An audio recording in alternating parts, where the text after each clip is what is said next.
Imaginez recevoir un appel de votre mari alors que vous êtes allongé dans un lit d'hôpital, en convalescence après une opération au dos et apprendre que votre indemnisation pour accident du travail a déjà été retirée, par votre belle-mère. C'est exactement ce qui m'est arrivé. L'indemnisation de ton accident est déjà chez maman. Elle va voyager aux îles Canaries, dit-il avec le plus grand naturel.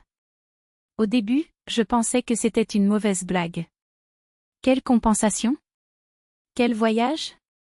J'ai demandé avec incrédulité. Les 250 000 de dédommagement. Votre mère les a déjà reçus et va voyager, a-t-il répondu comme si c'était la chose la plus normale au monde. J'étais paralysée. Ma mère? Comment ça, ma mère a eu moins d'argent? Ai-je demandé en sentant mon sang bouillir. Votre indemnisation pour l'accident du travail. J'ai fait procuration pour qu'elle la reçoive pour vous, expliqua-t-il calmement. Quelle procuration? Je n'ai jamais rien signé. J'ai crié en essayant de me lever du lit, mais la douleur dans mon dos m'a arrêté. Tu étais à l'hôpital, je n'ai pas pu le récupérer. J'ai signé pour toi, dit-il comme si c'était une faveur. Vous avez forgé ma signature? La voix tremblait de colère.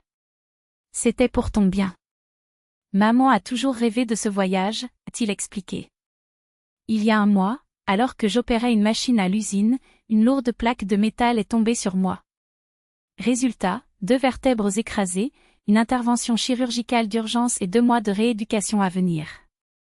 L'entreprise a reconnu sa culpabilité et a versé 250 000 indemnités pour atteinte à la santé. Mais au lieu d'utiliser cet argent pour mon traitement, mon mari a décidé que les vacances de rêve de sa mère étaient plus importantes. Elle mérite de se reposer, a-t-il argumenté. Il le mérite, mais pas avec l'argent qui est destiné à ma rééducation, répondis-je. C'est l'argent de la famille, ce n'est pas le vôtre, il a insisté. Oui, le mien. C'est pour couvrir les frais de mon traitement, de ma convalescence. Sans cela, je pourrais devenir handicapée. J'ai crié, désespéré. Ah, j'exagère. Le SUS couvre tout, dit-il, comme si ma douleur n'avait pas d'importance. La rééducation n'est pas gratuite. Elle coûte exactement 250 000. Expliquai-je en sentant les larmes couler. Eh bien, le billet de maman est déjà acheté. Nous ne pouvons pas l'annuler maintenant, a-t-il annoncé, comme si cela résoudrait tout.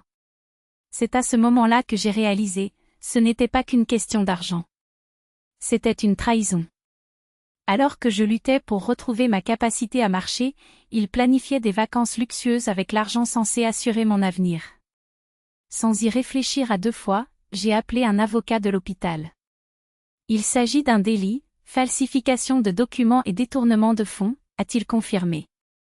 Vous pouvez, et devez, déposer une plainte à la police. Il est encore temps d'annuler le voyage. Avec l'aide d'une infirmière, j'ai rédigé le rapport. En quelques heures, la police est intervenue. Mon mari a été appelé à témoigner et la vérité est tombée, il avait contrefait ma signature pour retirer l'indemnité et offrir à sa mère un voyage de rêve. Mais nous sommes une famille, gémit-il. La famille ne vole pas l'argent qui devrait sauver la santé de ceux qu'elle aime, répondis-je fermement. Le billet a été annulé, mais avec une amende de 10%. Ma belle-mère pleurait, se plaignait, disait que c'était injuste. J'ai travaillé toute ma vie, j'ai mérité ce repos, a-t-il déploré. Je l'ai mérité, mais pas au détriment de mon dos cassé, répondis-je sans pitié. L'argent des indemnisations en cas d'accident n'est pas l'argent de la famille. Il sert à soigner ceux qui ont souffert. Pas à payer les vacances des autres. Au final, nous avons récupéré la quasi-totalité du montant, moins les 25 000 amendes. Mon mari a répondu pour faux et détournement de fonds. Ma belle-mère n'a jamais pardonné, après tout, son rêve de voyager a été ruiné par une belle-fille qui a osé utiliser son propre argent pour se soigner. Mais la leçon demeure, quand quelqu'un dit que l'argent appartient à la famille, pour justifier de prendre ce qui vous revient de droit, surtout quand cet argent est destiné à sauver votre santé, ce n'est pas de l'amour. C'est de l'égoïsme déguisé. Et aucun voyage, aussi rêveur soit-il, ne vaut plus que la dignité et le bien-être de ceux qui en ont réellement besoin. Après tout, Les rêves des uns ne peuvent pas se construire sur la douleur des autres.